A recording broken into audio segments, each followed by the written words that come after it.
Good evening, it's Joyful Hermit. I'm going to try to move on a little more into the actual lead immediacy into the death experience and what all transpired in the hospital and right before and after. Um, I actually started to get a lot of nausea. It could have been from a little something I tried to eat, I don't know, but I will say that and maybe at some other point I will come back to some of the things that occurred that were sheer evil. And I had been so duped, but I truly loved my husband.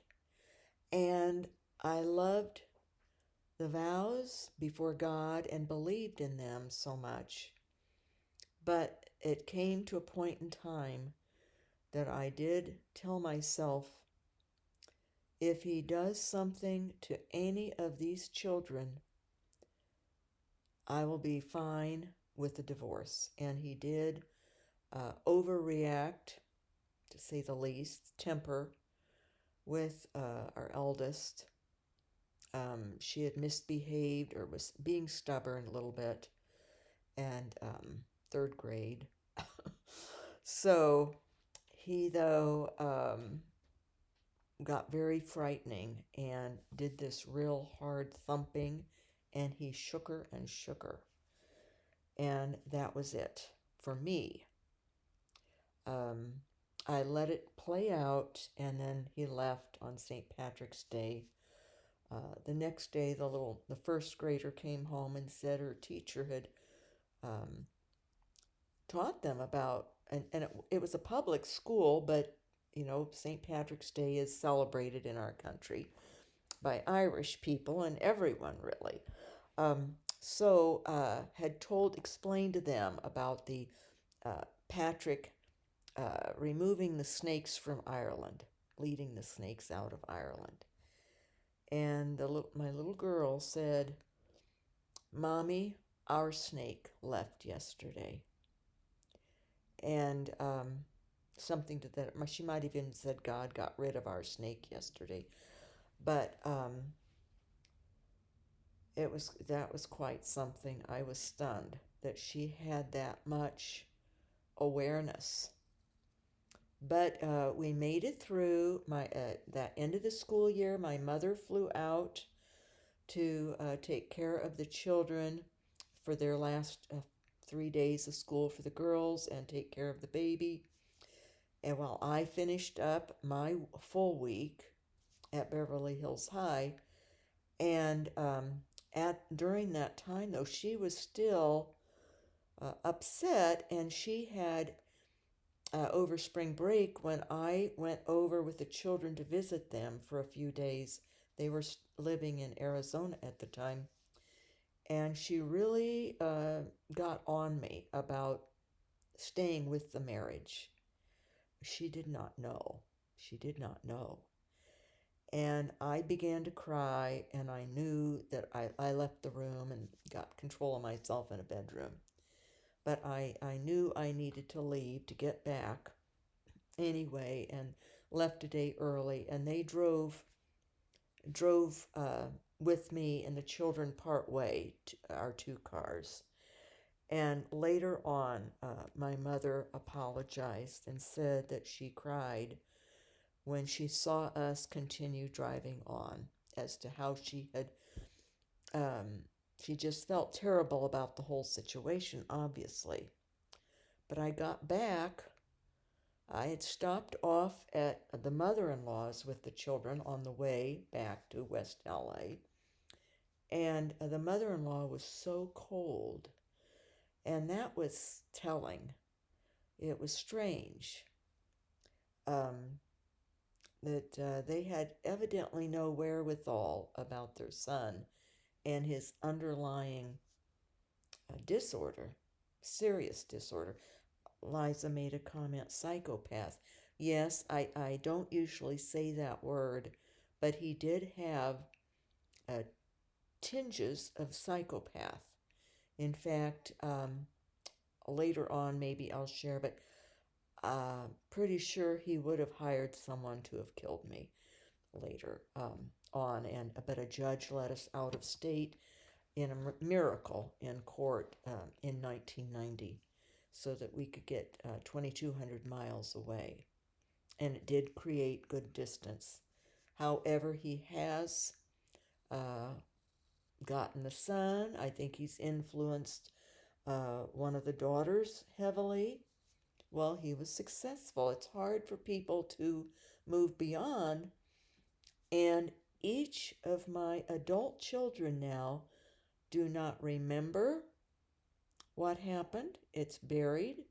They do not remember why we left California to get back to my hometown. And I know not to say much of anything. I did to one of them, and I told the other that I'd said to her sister, "You've been warned. You've been warned about getting too involved." And then something happened to her son this last Christmas, and it became a mess, but more lies. They'd visited him and his wife, and more lies, and an event during the night that I was told about, and she wasn't told, the mother wasn't told about it, wasn't awakened for it, and it could have been extremely serious. God was looking after the grandson. An event that he was having, some kind of a medical event that he had, a seizure type event or something terrible. He could have aspirated and so forth. But so it hasn't stopped. I will say that. It hasn't stopped. And when my mother did come to help get packed, because I was going to be moving to another area, I couldn't stay in the rental house. The landlords wouldn't allow it because I didn't have assured income. I don't blame them, but I tried to keep our life stable, the children's and mine.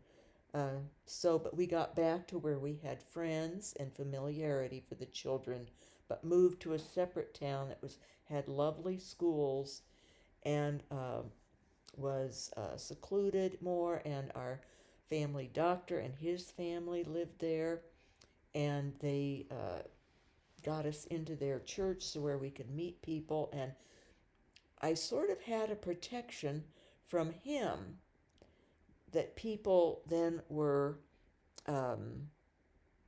since he knew me and knew my children from before and knew my husband too, not in the way that he came out as how he really was, because psychopaths, they keep an image until the gig is up with them, and then they tear after the person who sees through them. So I became a lifelong target for this person. And now it isn't anything directed all at me, but he, like I said in the last video, my son has turned against me and has aligned with his dad. And that I didn't realize had been going on for a long time. So, and I think one of the daughters has, and possibly the other, I don't know. They have moved or distanced from me emotionally, and whether my suffering brings up the past or they've been influenced, I don't know. Or our lives are very different. They have to be out in the world like most people. I am not, and God is calling me even more now to fulfill my mission. So, my mother, though, had an experience. The ex came. Well, he wasn't an ex then, but he came one evening. I think he had Wednesday evening then to see the children. And every other weekend it ended up settling into that through the lawyers. But he tore into my mother and started threatening her, scared her to death. And that did it for her. She saw what I had to live with that last year especially.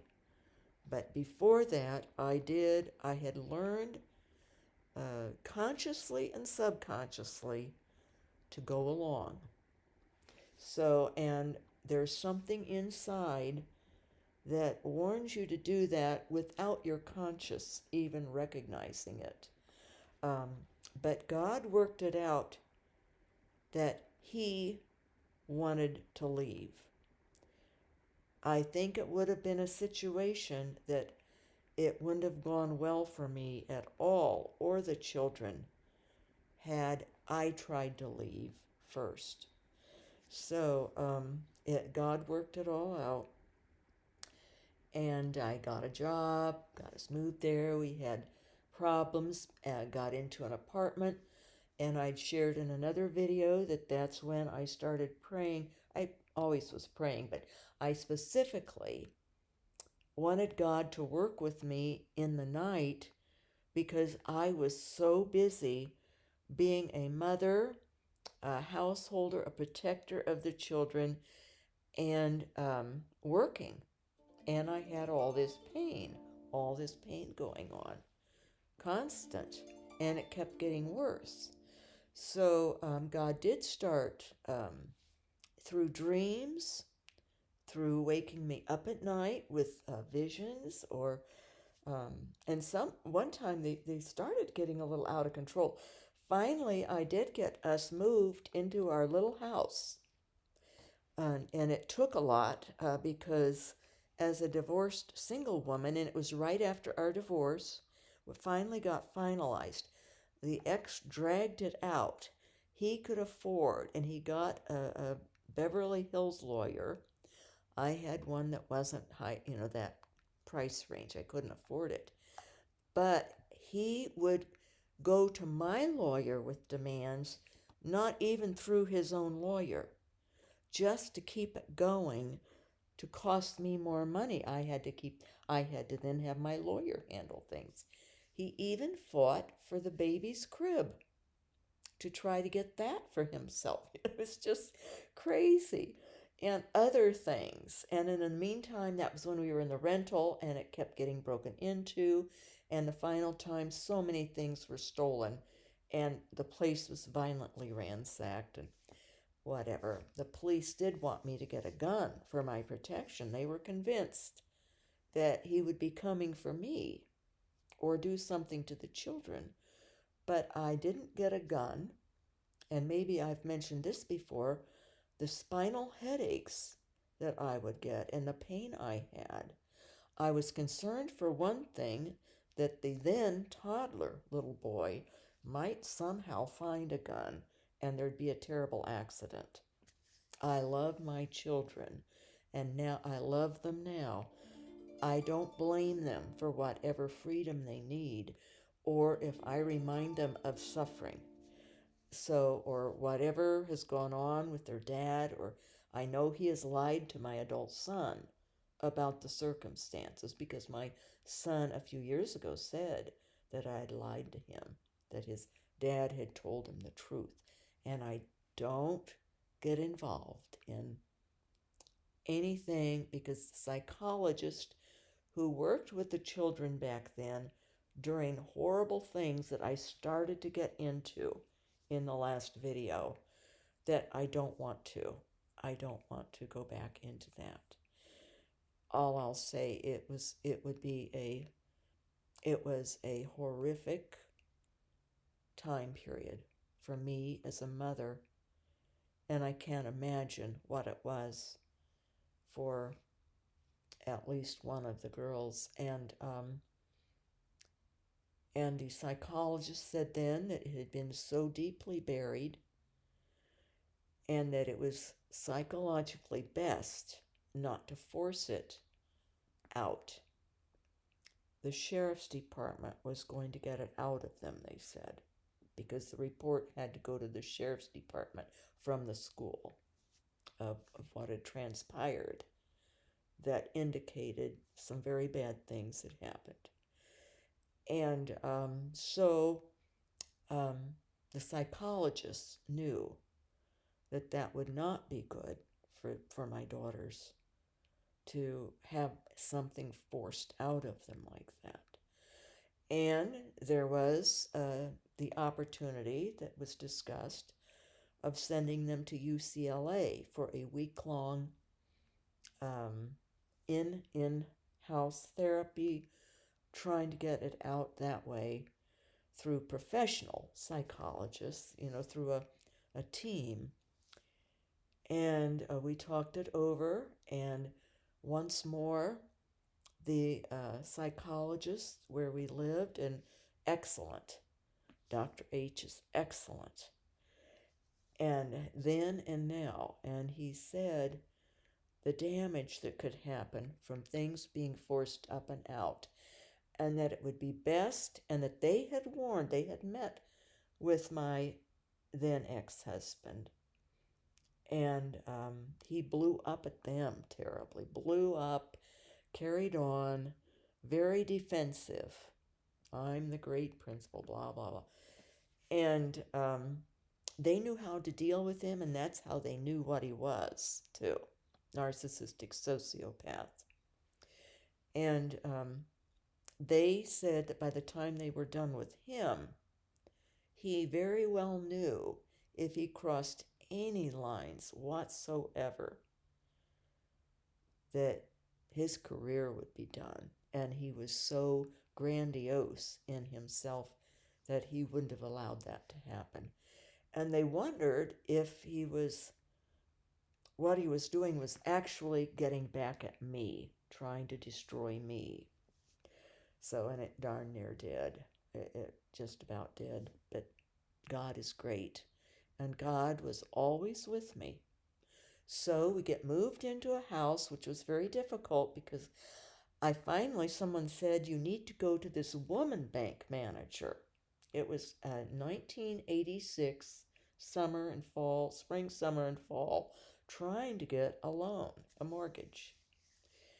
And I had down payment, I had my job, and my education. So, but it was very hard for women then, even in Southern California in that time period. But a woman bank manager immediately said, yes, you can have this loan. She said, I know what you've been through. And she did. I'd been to these other banks, and they weren't going to take a risk on a single mother. So, but she did, and I was grateful. I think my children, we really had a sigh of relief when we had that home. But that wasn't the end. The devil wasn't done with me, and not just an ex, but we had demonic events occur immediately or nearly immediately in that house that I was aware of. My oldest daughter was aware, but it frightened her. She went into another, blocking it, which was good, was fine. But strange things were happening. I would hear in the night, I would wake up, I would hear her in her bedroom. She slept with her sister, but her sister would be sound asleep. And she was, I think, 10 then. Yes, would have been 10 years old. And she was talking to something. And it would be talking back, and she would talk. It was maybe some kind of an alien or something, or a demonic something. And I went in and asked her, what is this? Who is this? What are you? And we got that to stop. I would pray and helped her get through that. But something from that wasn't good, like a maybe poltergeist kind of thing. It wasn't evil, but it was speaking with her in the night. I could hear the exchange between my daughter, and when I would go into the room, she would say, "Mommy, it's this thing's talking to me," and I would pray and get her back to sleep. And an aunt of mine um, told me, she said, "You need to go room to room in that house and get the devil." She says, "It's the devil." I also had different Bibles. I had maybe 4 or 5 Bibles of different editions, and 2 of the children also. We had our books in the garage. I hadn't unpacked yet totally. We had boxes, and but something, a cat or something, I don't know how, got into the garage, and the boxes had been opened up, and only the Bibles had cat poop on them, and we didn't have a cat. Just the Bibles, though. None of the other books, and these boxes were like opened up. I guess we'd moved in, and I didn't have time, and I wasn't well enough to really get things organized. I didn't have bookcases, etc. So, but it was eerie. That was awful when I went out in the garage and saw that, and it was only the Bibles that were pooped on. So I went through every room of that house, and I prayed, and I commanded the devil to leave. And I said, "By the blood of Christ that was shed on the cross for myself and my children, leave this room and never come back." And I went room by room by room, including hallway, praying and casting out the devil. And things calmed down then. We started having better occurrences in the house, and that included the little boy then was around 3 years old, and he was very spiritual as a child and growing up through high school and stuff and college. And, but he would come at night. I wouldn't be yet in bed sometimes, but it would be maybe 10 or 11 o'clock at night, grading papers or whatever. And he would come to me and say, "Mommy, God is fire.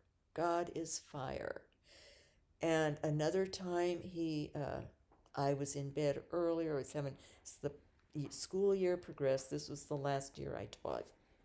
The pain would get worse and worse.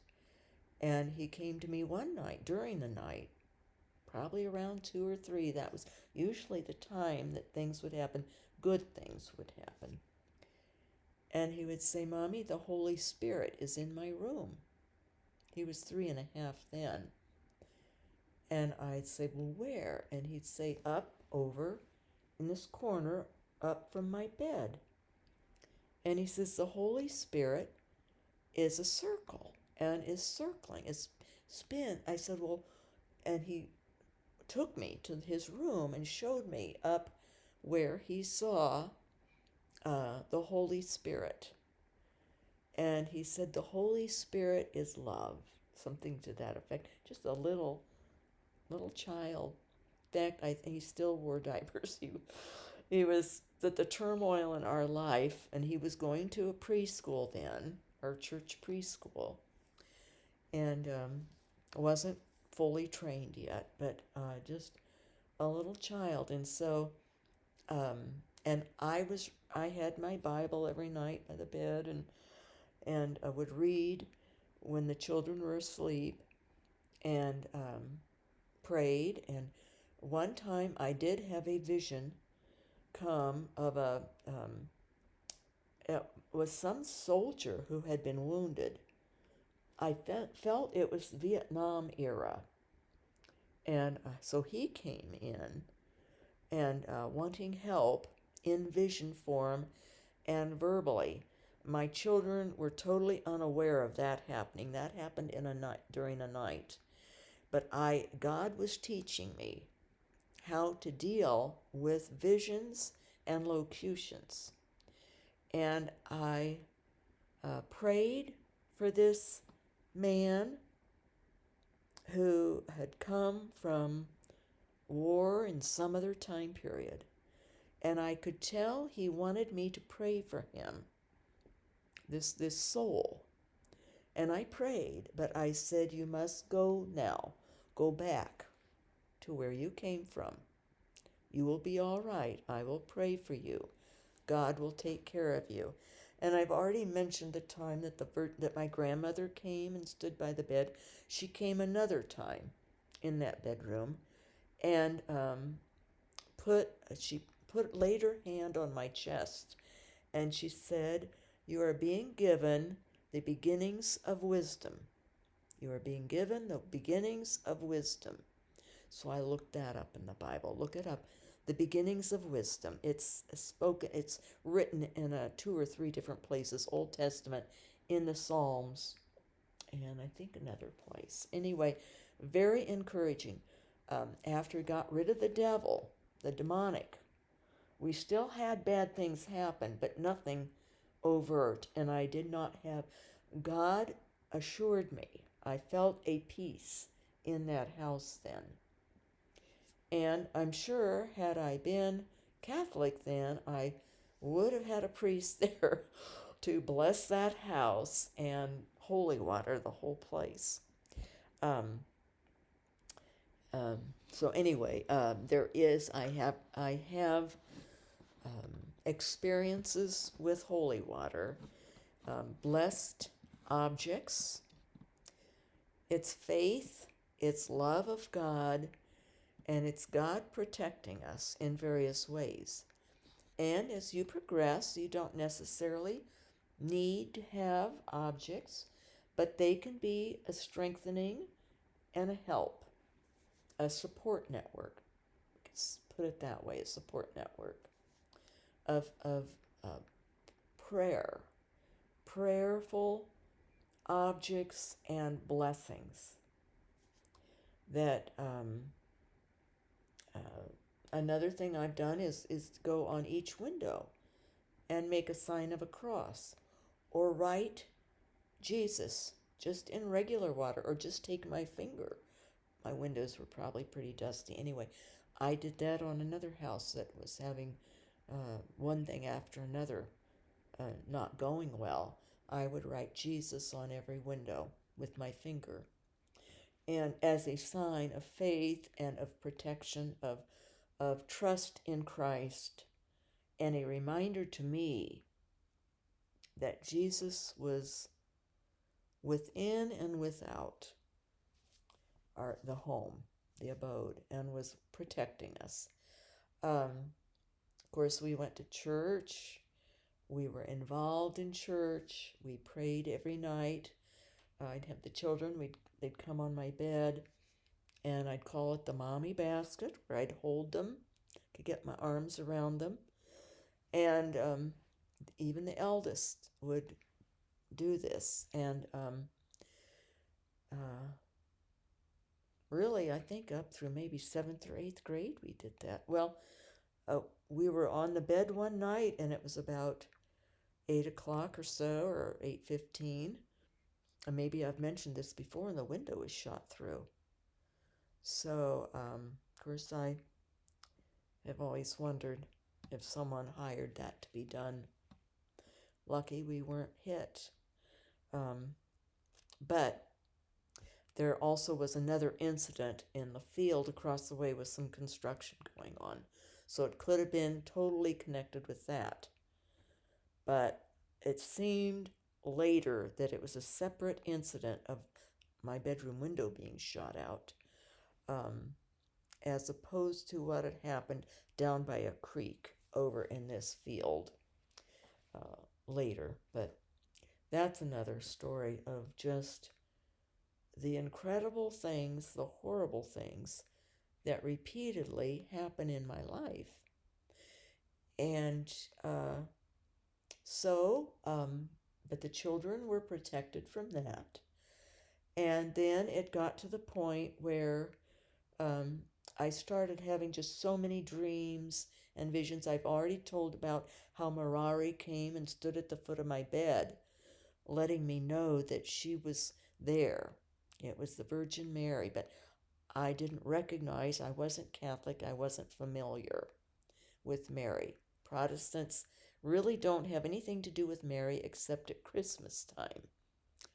And they might complain about statues or images of holy people and of Jesus and Mary and all, um, that are reminders of holy people, much as like I have photos of my parents to remind me of people I love. But um, I've always sort of, since I've heard all these things about Catholics worshiping saints and having their statues and idols and whatever, Protestants get their nativity sets out at Christmas.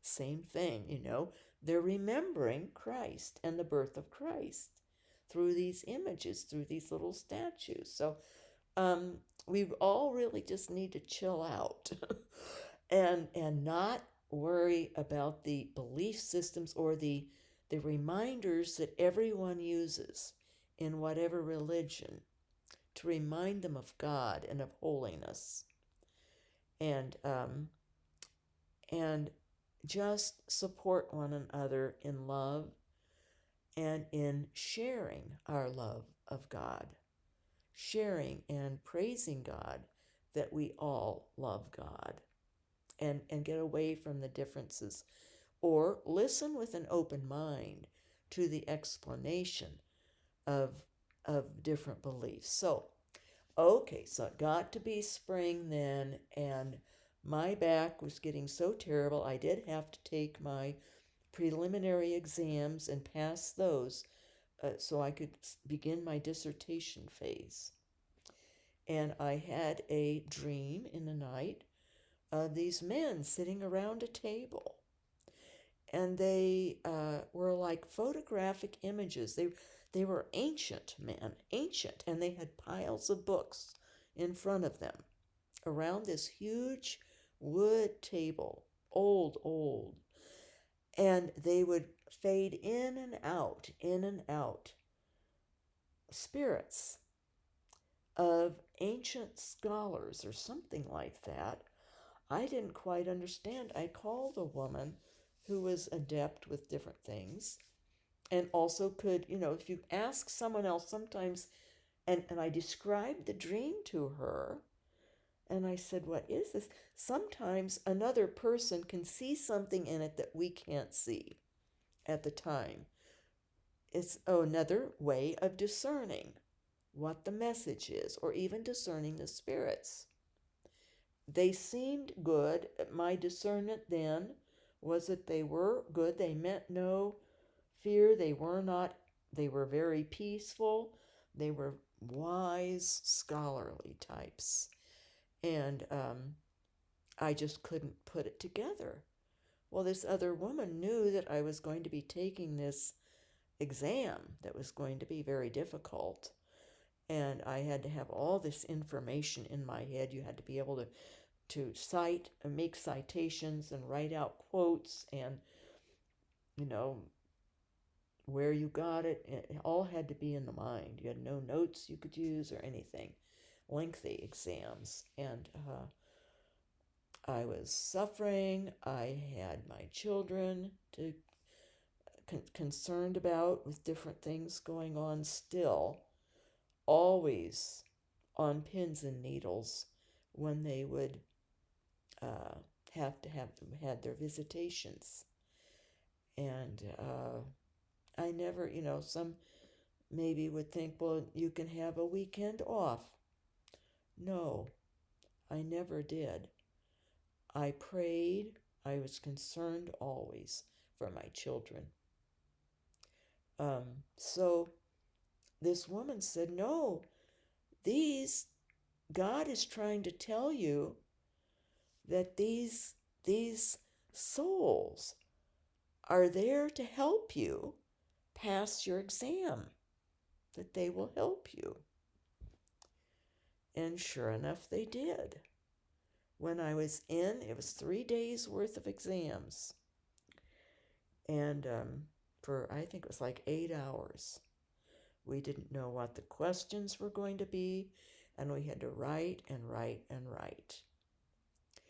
And in my mind, when I would get a question, there would be like a file, and it would just open up in my mind, and I could see, and it helped me write and write the citation.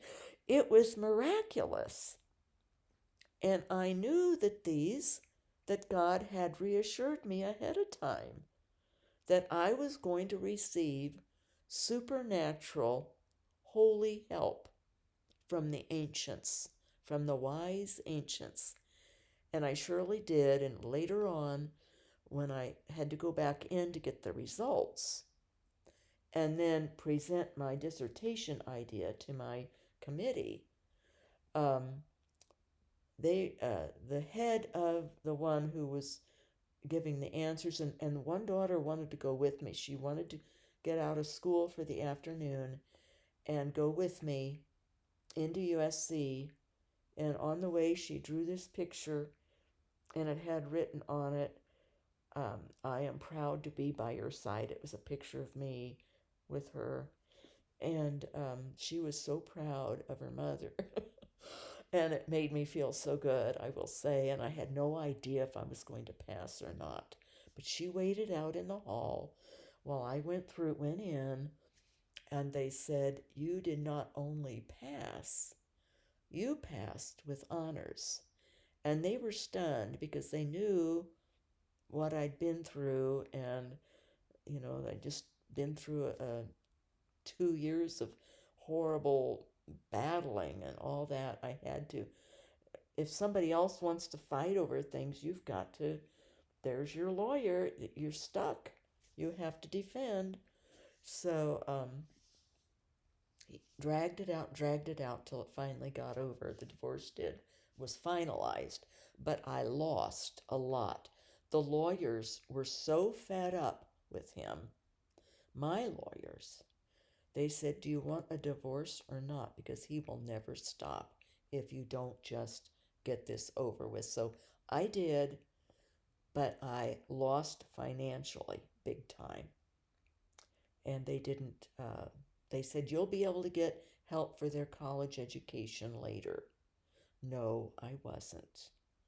And they said, "You can go back and get your portion of retirement." No, I'd never got it. No. And in fact, instead, he would cut out on child support off and on, which really affected us after the surgery. So, coming up to spring 1987, many, many other dreams and things, even dreams that indicated I wouldn't be back teaching. I wouldn't be back in education. Like dreams of a bridge that would just stop. And a voice would say, "Do not worry. It will all unfold, or you will have a way forward," or things like that. Well, one morning, it was in April, early April, I woke up and it smelled like a operating room. Like the smell of how when you're coming out of anesthetic. Cool, and the air was cool. I was in my bedroom. Woke up to this, and a voice was saying, "She's here. She's with us. She's going to make it." But the voice had a slightly different, it spoke English, slight accent. I'd not heard that voice before. But I thought it sounded like a doctor or something, a doctor's voice. And it felt like I was in an operating, but at that time I had no idea at all that I would ever have any surgeries. That wasn't even anything thought of. And I wrote it all out in my journal.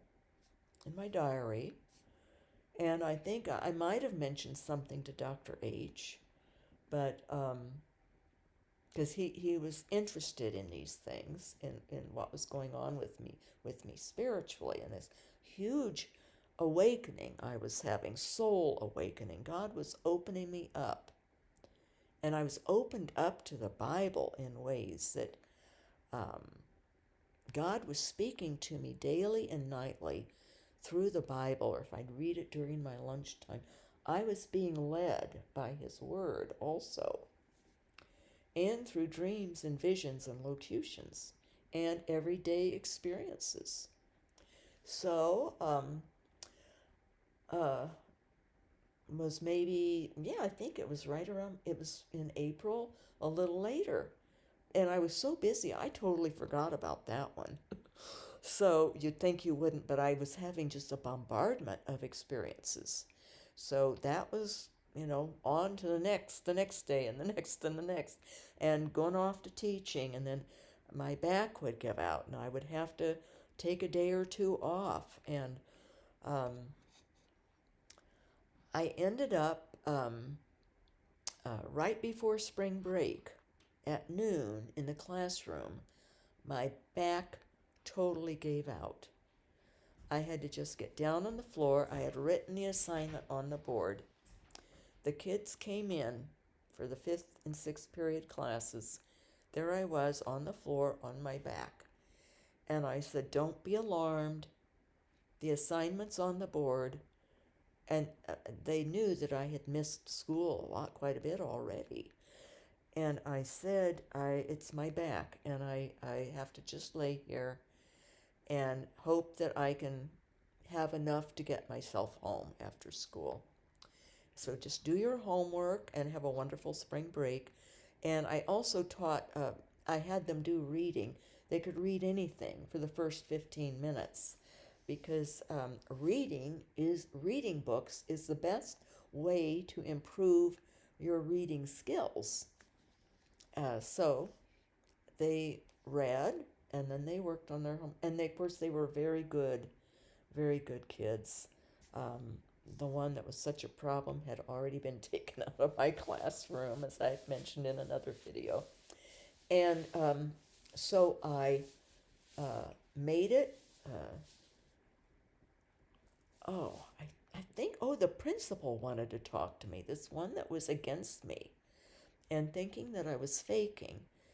And so he wanted to see me. I got this call, your message brought to the room to see him. So I made it to his office, which was on the way to the parking lot. And I was in terrible pain, and I think he could sort of tell. And he says, "Well, I have a chiropractor you ought to go see." And he says, "I don't know if I have the card here or not." So he's looking through. He was nice to me that day. He was, I will say. And immediately he pulled to that card, and that sort of freaked him out, because he wasn't even expecting to have it in his wallet. And he was already sensing something different about me. But the chiropractor couldn't do it, couldn't touch me, even couldn't even see me, because I was so bad. I made it home. I called a doctor. My doctor wasn't on call. Well, he was, I think, away um, that night or something. But the other doctor was on call, said, "I'll meet you at the doctor's office," which is very close to our home. The children had gone um, for the weekend. They had visitation with their dad, and it was his turn to come get them. I was supposed to drive them back, or go to pick them up then to the other leg on Sunday. Well, um, the doctor who met, I'd had a glass of wine trying to help ease the pain, I guess, or relax. And I'm not a drinker type, I didn't drink much. So I'd had a glass of wine, but evidently this other doctor smelled it on my breath or something. He asked me, says, "Have you had any wine?" And I said, "Yes." And he'd left notes then that had just had too much to drink.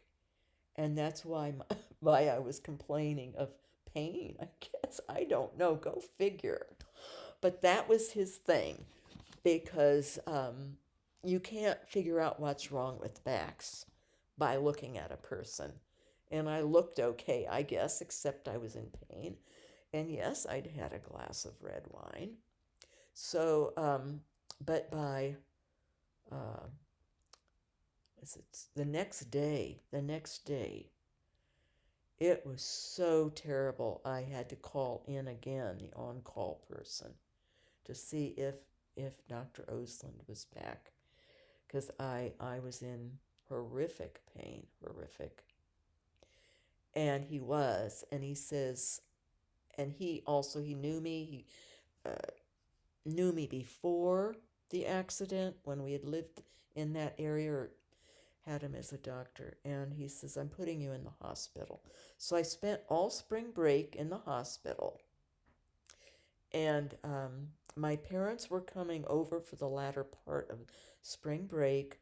Um, Dr. Osland, with all the church people, took the children, got them from where they had to be picked up from their dads, and took care of them until my parents got there. And my mother has a sense of things, and oh no, she had a premonition that this was not going to end up well for me. But I was in the hospital all week. He did a scan, and he was stunned. Dr. Osland came in the room, and he says, I am so sorry. He says, you have a bulging disc. And he says, it's not a small bulge, it's huge. And he says, I'm so sorry. He put me on traction. That caused more pain. But me, I thought, well, maybe it's going to help. Just endure. He said, no, if it hurts, no, we're taking you off traction then, when he found out that it was really killing me. But it was just one of those things. And he said, you cannot. I think I was out for another 5 weeks. I got out of the hospital for the next week, and my parents had obligations, so they took care of the children the rest of the weekend, stayed at my house, got me home, and um, you learn to be a trooper when you're the mother, and I feared losing my children. I could not let them go where they would try not to go on visitations, even. Um, and if they tried hard enough, the lawyers had told me, you cannot physically be accountable to have to force them out and into your car to drive them anywhere. Or by then, I was hiring people to do my driving for me. So, if one hid behind the sofa, or the one that was by then not quite 11, but close, old enough. The little one, he could be picked up, so he had to go. I wasn't quite as worried about him as much as the girls, but later on, ended up that it didn't matter. So won't get into that either. That's later on. But so I missed 5 weeks of school. I had increasing dreams, visions, all kinds of stuff going on. It's in my journal. And then Dr. Osland had me seeing other specialists. One was right there in the town in which we lived, and it's a good friend of his, an orthopedic surgeon. He had x-ray done. He said normal spine, normal spine. Told Dr. Osland, that's friend, no, she has a normal spine. And I thought, wow, well, boy, I must not be able to handle pain or something. And I would try to get back to the classroom when I could. And finally, I was able to get back. I think it was mid-May, or toward the end of May. And school went into June there. So I even got a position teaching graduate school for the summer. a couple of courses of graduate students, which was nice. And because the children were going to have 2 weeks twice with their dad, a visitation in the summer. That's what the courts had ordered. So I thought, well, I'll have that to do and a little extra income. And um, but my back just kept getting worse and worse and worse. The school principal was convinced I was faking it by then. I was put on probation for the next fall. Had no idea I was going to have any kind of surgery. But it just was touch and go all the time. Horrific pain, horrific. So school ended, and Dr. Osland had me see yet another surgeon because he knew that I was no malingerer by any means. And that surgeon said, "Oh, well, yes, you've got this disc that's bulging, but you'll never have to have surgery. You'll never have to have surgery." And he flirted with me. He was in his late 50s, and I was 30, barely 36 then, and talked to me about, because I'd tried taking ballet to strengthen my body. So he dismissed and said, "You'll be fine, and in fact, go back and do ballet if you want." Well, I knew I could. I mean, I was in agony, and the pain would hit at times.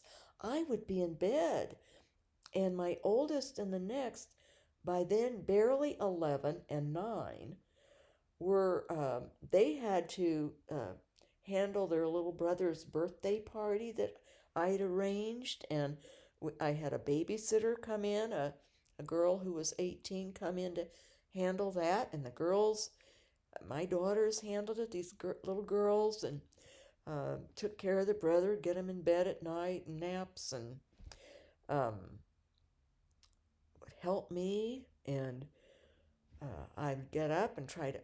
This was a strange thing that happened, though. The babysitter was there. I'd fixed this big, huge thing of lemonade for the birthday party, and this was earlier on in the spring, but I limped out to give some more instructions to the 18-year-old I'd hired, girl from church, and on things for the birthday party because the children had already been invited for the little boy's 4th birthday. And I faced that, and the down toward the bottom of that big lemonade, that big glass container, burst out in the shape of vertebrae. Lower, it was in the position of what would have been my lower back, just popped out of that thing. Of course, it gushed all over. Nothing else broke. It was just this chunk of glass burst out. And I recognized immediately that it was the burning pain of my lumbar somehow, because I would see visions, waking visions of my lumbar just like charcoal, smoldering and burning in my body. And I recognized that was like a telekinetic reaction to my spine pain. Oh my. So anyway, summer came and did my best, put on the happy face. Dr. Osland then said, "I have another surgeon I've heard about who's supposed to be excellent. I'm sending you to him." And I got to Dr. McKinley. He put up the one x-ray that said normal spine, took his pencil down, said, "See where that juts out 3/8 of an inch right there? That's not a normal spine. How on earth have you walked for 3 years?" And he says, "You're a mother, aren't you?" And he says, "That's how you did it." Kept going for your children, and indeed I had. But he wanted to do a myelogram to see the extent of what was going to happen. He said, "You're going to need surgery," and he set it up for, I think, like 3 weeks or 4 weeks in advance or something. But he set up the myelogram, had me come in for that. By then, someone had to drive me there. I couldn't. It was just too awful.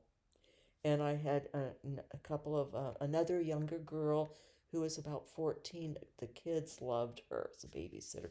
She would come babysit when. By then, other people were chipping in, and especially one woman who just came by the grace of God to help me and drove me there for the myelogram, drove me home, but had the myelogram, and I could hear them, and he had interns with him doing this myelogram, and I could hear them exclaiming and gasping. And Dr. McKinley came over to me then, and he says, I had no idea. It's very bad. He says, you have discs blown out, laying all over nerves. And he says, I'm prescribing you pain meds. This was on a Friday afternoon. He says, if your pain is intolerable, then call, and I'm going to get you. You need to be brought into the hospital tomorrow morning on an emergency basis, and I will keep you here and keep you medicated. And then we'll do the surgery on Tuesday, emergency surgery. And then I had didn't forgot about all this other. The timing I'm getting mixed up right here, but in the meantime, though, the children. So I knew this surgery was coming. And this woman and her husband who had stepped in to help, they went to a different church even, but knew of me. I forget how we met, but lovely Christian people. And we all sort of decided that I would send my children back to my parents who were back in the Midwest for the summer at their lake home. My children loved it there, loved the lake, and my grandparents, and their grandparents. So, so they, this woman, I got them tickets. My parents were all for it, and uh, got them to the airport and got them off to Indiana to a flight that went right into the capital city of the state. My parents drove down there to get them. I didn't want them changing planes. So 11, 9, and 4 at that time. A lot of responsibility to flying across country by themselves. But, and my mother later told me about it. Just amazing what my eldest daughter did and the responsibility she bore and the confidence that she herself tried to exude for her sister and her little brother at the airport, trying to, because they couldn't find my parents, and my parents were trying, and they saw them going in a different direction, one by one after another, walking with the little one, thumb in his mouth, holding his blanket, and the the 9-year-old holding his hand, and the 11-year-old holding her hand, just going in a row. And she said, the oldest called her by name, of course my mother did, said, look, made it seem as if she knew exactly where she was going, in confidence, when of course she didn't. But my parents called over through above glass partitions, we're here, we're here. Anyway, so I knew that they would be in a good place. So they got safely back. I let my parents know that what the plan was now, that it was being moved up, and because it really got to the point, it was too much with me in that kind of pain. I couldn't risk the children having that kind of responsibility for the little brother, the girls, when I was really laid up. I was crawling on the floor or scooting on the floor to get out to the kitchen even. So it was time. It was time to get them where they could have fun and be taken care of and not have to take care of me or worry or take care of a 4-year-old boy who was very active, I will say, with all the turmoil in his young life. So that evening, oh, the pain, even with the pain meds, it got terrible. I got up at about 3. I didn't sleep. I crawled out and lay down on my back by the patio doors, looking out, just praying, and a light came. It was a gold light. It was a gold ball, and it went up and down, making a cross. And it kept doing that. This gold light making the sign of a cross over and over and over. And I knew God was reassuring me. He was reassuring me that He was with me, He was there. I didn't think through about how it was a cross He was making, but I figured it out now. So the next morning, I didn't sleep at all that night, just horrific pain. Any of you who've had back trouble, severe, know that when the pain meds don't even touch it, you're in trouble. So I called, the woman called me. How are you doing this morning? Because she knew what the instructions were. And I said, not well. And she says, I'm coming to get you. We'll call your doctor, taking you back to the hospital. And so there I was, and I got there, and the Dr. McKinley's nurse met me. I never will forget her standing at the. They were helping me upstairs of all things, just one flight, fortunately. I don't know why we didn't do an elevator, but um, they were 2 people on either side trying to help me get up the steps. And she stood there with this hypodermic in her hand, waiting for me. And I said, "Oh, no pain. Oh, I don't want any injections. I don't." She says, "I've got morphine." She says, "Listen to me." And she gave me the lecture. And it was a good thing she did. She said, "You will do more harm to your body if you don't get this pain under control. You will injure your body and will be um, ill or have a shorter life for your children if you don't take medication that will relieve the pain." Oh, I don't want to become addicted, though. Even back then I was into that. You will not be addicted. The medication will go to your pain area and help your pain. We will not allow you to become addicted, but you are in too much pain. You could have a stroke. You could have I don't know, she mentioned different things. Your blood pressure is high, which it was then from pain. I had a temperature from pain.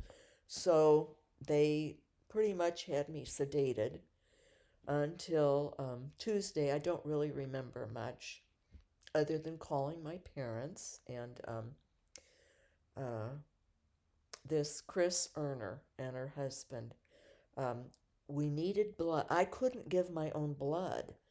I had gone the Tuesday before. A different woman had driven me to give blood because back then AIDS was a problem. So they wanted my own blood in case I needed a transfusion, which they said it rarely would happen, but just in case. But the blood people would not do it because I was in too much pain and very thin. I'd lost more weight, and um, so um, Chris called her husband. He was worked at a Christian high school in a nearby town, and he and another man happened to have my blood type. They went in and gave their blood because Chris knew, got to find somebody who's got okay blood. Didn't want to risk me getting AIDS from a bad transfusion. So that was fine. I thought, well, that was lovely of them to do that, and they said yes, and somebody else can use it because we didn't think anything was amiss with me. So I remember then it came to be that Tuesday, and had to get all cleaned out. I had to drink 2 gallons of that crud or whatever. But um, and it got to be late morning. The surgeon came in, and he said, "Well, you're tall, but I didn't realize you have very fine bones." So he says, "I'm changing the instrumentation. Going to use smaller rods and Zilke instrumentation on your spine," because he knew he was going to have to do a lot of work and fuse the L45S1 and put rods in. And he went over the statistics. 10% um, do very, very, very well. Or no, no, 10% do very, very, very poorly and are worse than before their surgery. 25% such and such, 50% such and such, 75% um, have some pain but live a normal life, and 90 or the top 10% or whatever, um, better than ever, or maybe it's even the top 25%. Successful surgery and do better. In my mind, of course, I was always an achiever. God always came through for me like he had for my preliminary, not my my doctoral exams, my dissertation prep exams to get into the dissertation program phase of my doctorate. Came through with the files just opening up in my inner mind, that I could just write and pass with honors and all, when I barely had time to study. So I thought, I'm going to be the top 10% or the top 25. It's going to be successful. I said, "You think I'll be able to water ski again?" Because I like to water ski. And, "Oh, yes, you'll be able to do that." And back in ballet to strengthen my back even more. And I was trying to learn to be graceful. I've always felt very awkward with my body, very awkward. Grew up feeling that, still do. So ballet was going to make me more graceful, haha. And so fine. And so I drank all the stuff, being prepared. I was within an hour of surgery.